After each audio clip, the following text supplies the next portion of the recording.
Good morning, everyone. We're talking about not going to the grocery store today.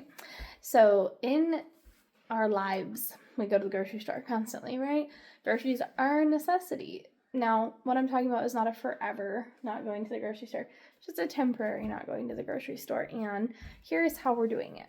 We, in our previous video, shared about our lists that we make on the fridge, and how you're going to avoid going to the grocery store is this.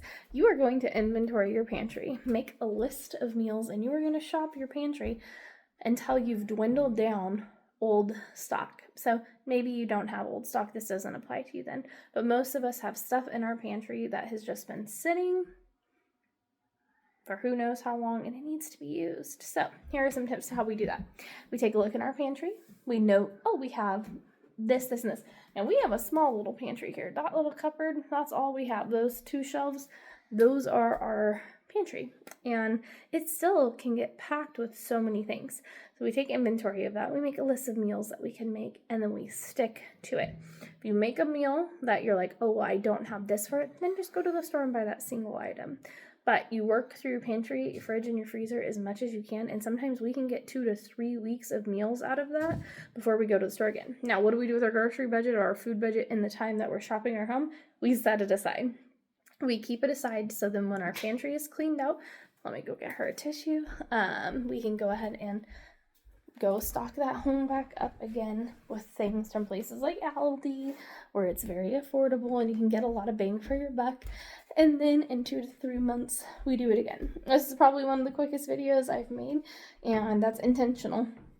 My kids have been sick with the rhinovirus cold for I don't even know, 15 days now. It's been ridiculous.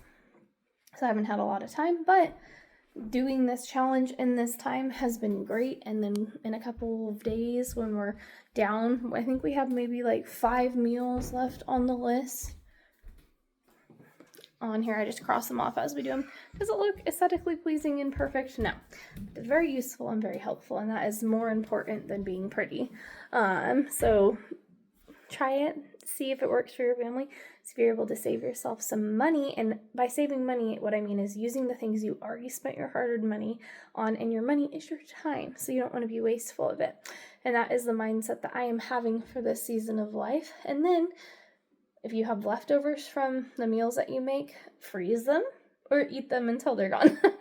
I know that is not always fun, but it will literally allow you to have a good chunk of change set aside of your normal grocery budget and be able to restock your pantry, making sure that nothing goes to waste. And not being wasteful is probably one of the greatest things that you can teach your children and yourself, because when you're wasteful, it's literally wasting your time and your money.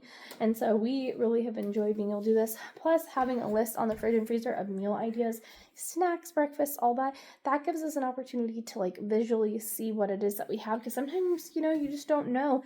And when you have that list right there, it makes life easy. So that's it for this video. If you're already subscribed, feel free to join our little family channel that we rarely post to. And we post about faith, family, living, homeschooling, all that good stuff. We are going to cook breakfast now, and we will see you next time.